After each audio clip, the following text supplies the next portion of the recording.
भारत में जितने भी लोग हैं उसमें से शिक्षित और अशिक्षित दोनों हैं, लेकिन अशिक्षित लोग ये नहीं जानते कि देश कैसे तरक्की में होगा, देश कैसे आगे की तरफ बढ़ेगा, उनको ये भी समझ में नहीं है। यार शिक्षित भी तो है, उन्हें कब समझ में आएगा कि देश कैसे आगे बढ़ाया जाए। जनता सिर्फ सरकार के भरोसे होती है। यार जनता ही तो समस्या है। जब आप अपना वोट एक कदम विकास की ओर देते तो आज ये नौबत आती ही नहीं।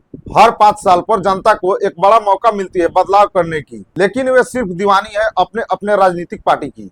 तो आज झेलो, आज अपने बच्चों को पढ़ा लिखा कर मजदूरी करा रहे हैं। जो जीवन आप जी रहे हैं वही जीवन आप अपने बच्चों को दे रहे हैं। फिर पढ़ाने लिखाने से क्या फायदा जब आपके बच्चों को नौकरी ही नहीं मिली। 140 करोड़ से प्लस में भारत में नागरिक हैं, लेकिन उसमें से 90 करोड़ लोग नई राजनीतिक पार्टी को अगर वोट देते तो आज ये नौबत आती ही नहीं। तो हर नागरिकों में बदलाव होती, जब नागरिक में बदलाव होती तो अपने आप पूरे भारत में बदलाव हो जाएगी। जिस दिन पूरे भारतवासी को समझ में आ जाए कि आज हम बेरोजगार हैं और हमारे बच्चों को आज तक कोई नौकरी ही नहीं मिली या कोई रोजगार नहीं मिला, तो अपने आप बदलाव हो जाएगी। कुल मिलाकर हमने बात की भूखे रहने की। जिस दिन आपको ये समझ में आ जाए कि हम भूखे हैं, हमारे बच्चे भूखे हैं, तो अपने बच्चों की पेट भरने की तलाश में निकल पड़ेंगे। आज कौन से परिवार है जिनको प्रतिदिन मिनिमम 1000 रुपए से 2000 रुपए की जरूरत नहीं पड़ती, तो कैसे पूरा होगा। यार मजदूरी मिल रही है 400 रुपए से 500 रुपए, तो उसमें आप क्या कर लेंगे। बाहर में कंपनी में काम कर रहे मजदूरों को 10,000 से 12,000 या 15,000 तक की सैलरी मिलती है पर मंथ। उसमें अपना खर्च चलाएगा या परिवार का, क्योंकि कंपनी अपने बचत के हिसाब से पैसा देती है।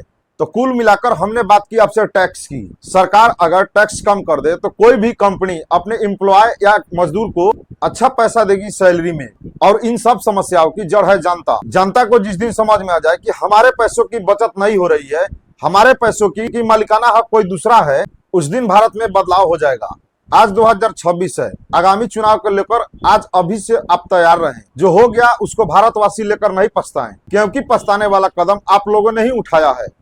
आप देखे होंगे अपने पंचायत में कोई भी धनी व्यक्ति अगर आपके पंचायत का प्रधान बन जाता है तो आप अपने समस्या को लेकर उनके पास जाने में झिझकते हैं या डरते हैं। उसी पंचायत के धनी व्यक्ति उस प्रधान के पास प्रतिदिन उठक बैठक आना जाना रहता है। आज वही कहानी हो गई है भारत में। आप सरकार का विरोध नहीं कर सकते क्योंकि आपको डर लगता है। यार अधिकार मांगने से मिलता नहीं है, उसके लिए एक होकर लड़ना पड़ता है, उससे छीनना पड़ता है। और अधिकार छीनने में या लड़कर लेने में बहुत समस्या है। इन सब समस्याओं का एक ही निदान है, आप अगले आगामी चुनाव में सरकार को बदले। सरकार को बदलना जनता के हित में होती है और आप अपने नए एवं सुखमय भविष्य का निर्माण करें।